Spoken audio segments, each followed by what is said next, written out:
Welcome. Thank you for joining us for the FWA review. I'm Carrie Brown. This is Patrick Barclay, our chairman. What are we doing here? We're here to review the best of the previous week's football writing. That's what we do, and that's what we're going to be doing every week from now on.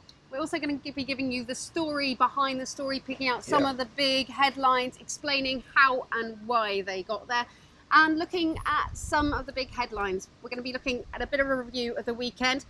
Boring Man United, brilliant Manchester City. Yeah, absolutely. It's boring was the headline over Neil Moxley's piece in the Sunday Mirror, and that really chimed with a lot of reaction to that match.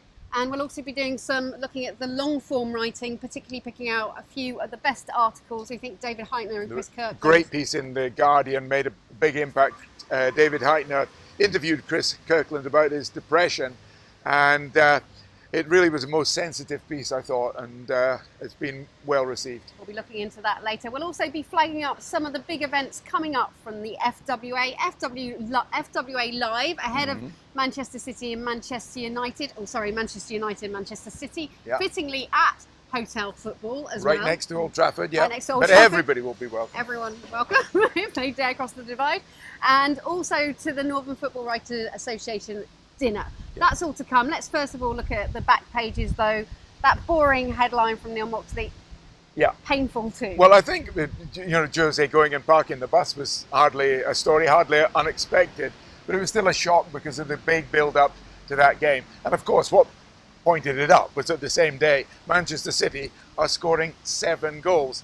And I mean, Andy Dunn also in the Sunday Mirror, great column about Guardiola, what he's producing at Manchester City, rebuilding Barcelona for the second time, and he makes the point, forget Messi, this is a Manchester City team. So in other words, the jibe that Pep's Manchester City wouldn't be the same without bringing Lionel Messi has been laid to rest, I think. Interesting story that grabbed all the back pages on Monday. Jose Mourinho not ruling out a move to PSG. Yeah. I can put that into context a bit. It was TF1, a French broadcaster. We all do it, asking if he'd ever rule out the possibility of going to Paris Saint-Germain. So it's not as much stalling. I think the old phrase we have about a come and get me story, I don't think this was a come and... If I was a Manchester United supporter, I wouldn't be worried just yet. Equally though, when you park the bus and you're getting criticism for it, it's not unhelpful for Mourinho, is it? No, exactly. It's another story, and he's brilliant at moving the agenda on. I don't know whether he thought this one out, but he does it all the time. He does, doesn't he? While we're talking about thought it out, let's have a little chat about another story. Pep Guardiola and his Harry Kane team. Pochettino's reaction to it. Too harsh, or did he have to do it? Now, this is an instance where journalists are doing their job.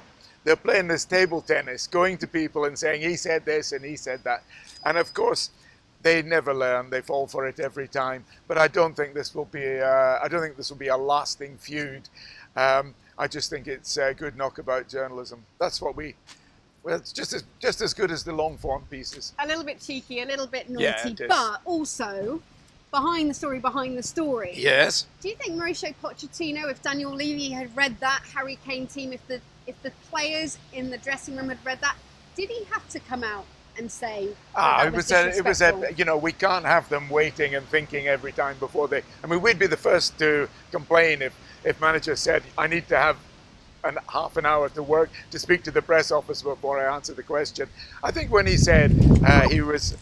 By the way, we are filming this in the middle of Stormophilia. Yes. Thank you for our bravery. We're incredibly courageous. Unlike it moves us on. But no, the accusation has come from Troy Deeney in what's been described as one of the great pieces of football analysis, where he said basically that Arsenal lacked backbone, perhaps a different part of the anatomy, but it's the same thing, and that he when he plays Arsenal, he tests out the 2 centre-backs or 3, depending on the system they're playing, and he found this weekend that none of them fancied it.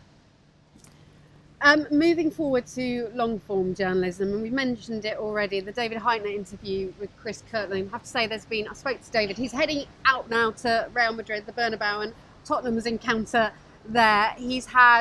Chris Kirkland has had such overwhelming support. He's been shocked positively so by the amount of support he's had. David Hytner inundated with people wanting to speak to Chris Kirkland. He's going to take a bit of time to reflect on this, but how hard is it to even write that, let alone set up a story like that?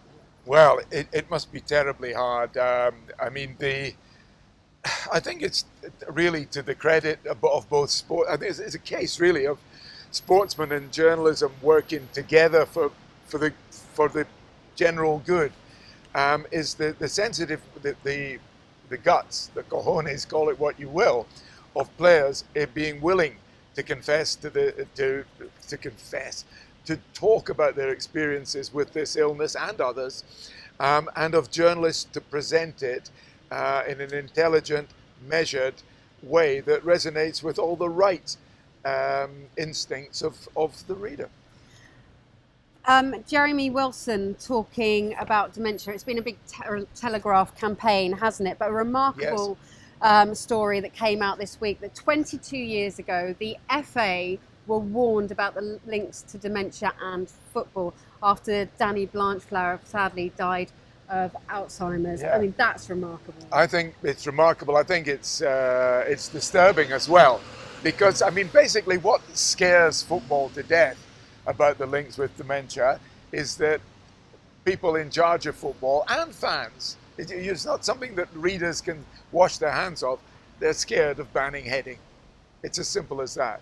And if at the end of what we have to confront, I think, in the long term is, can we afford to have heading? But in between that, and as the Telegraph and this is a brilliant campaign in the Telegraph, Jeremy Wilson largely to the fore, and we need a lot of research between now and then to find out, because if it is dangerous, it has to stop. It's certainly a contentious issue, isn't it? Yeah, and you rather feel the clubs don't really want to go there, nor do the FA, but they are holding an investigation. They're going to fund an investigation with the PFA. We're waiting to hear more on that. So they're certainly making the right moves and the right noises. Let's look ahead now to actually some books that have brought some revelations and made some headlines from our football writers. We're going to go first, fittingly, as Tottenham go to the Bernabeu, to Pochettino remarkably saying he'd take the poison chalice of the England job in one of our members, Guillem Balague's. Yeah, I mean, Balague has done it again. Guillem Balague, one of our members, really has history of producing exceptional books on exceptional football people.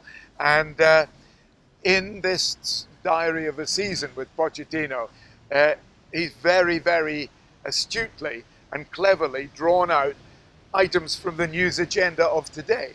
And a perfect example you've just hit on, the fact that Pochettino says, given that he's produced so many of England's best young players over the years with his club jobs at Southampton, Tottenham, one day he'd like to manage them, which I think the people of Spain will find interesting, let alone us.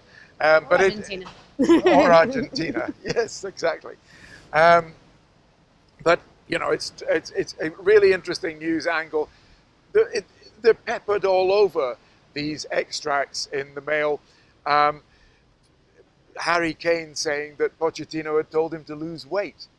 You know, you wouldn't think looking at Harry Kane now, can't do a thing wrong, and it looks a magnificent physical specimen, that Pochettino's first reaction was to say, Harry, you're too fat. Amazing stuff. Martin Lipton as well. I don't want to focus focus on Tottenham too much, but he's a book on White Hart Lane. They're bringing the revelation that Sir Alex Ferguson shook on when he was managing at Scotland on a deal to manage Tottenham. Well, I certainly never knew it went that far. So Lipton's book is definitely deserves a lot of attention. It also, of course, makes you wonder how the respective histories of Manchester United and Tottenham would have gone had that handshake led to a contract. Yeah, you couldn't imagine when that book was coming out about White Hart Lane, you might actually have Manchester United fans having a sigh of relief after hearing their story. I think they would, yeah. There we are. Always good to get those books and to get those little snippets of detail that you get when you have those nice long interviews. They do throw out some fantastic stories. Looking ahead to the week's agenda, Sam Wallace talking about it now this week. Yeah. Annie Aluka, of course, the work of Cunningham and of course Wallace that really moved this story ahead. A select committee this week, that's going to be a huge story. The FA under the spotlight. Yeah, Sam Wallace's reporting always measured, always measured and balanced and sensitive, never more needed than in this story about probably one of the most troubling long-running shambles is ever to befall the FA. I mean, I'm not making light of the issues involved, but it does seem that when you pay hush money to someone and you don't get any hush for it, there's a lot more to come. A lot more to come. This is an FA, though, it's trying to bring evolution, if not revolution. So this is a real setback for that. Very, very good. The FA's intentions are good, but the complexities of the issues with which they're having to build in a game of increasing diversity, which we all want, you don't envy them. Yeah, great week of European action coming up with fantastic football fixtures ahead of us, and also some big events for the FWA. The first coming up, the Northern Football Writers' Dinner on Sunday, the 26th of November, one of our key events. Yes, absolutely. Nothing going up still north tickets. anyway. What? Yeah.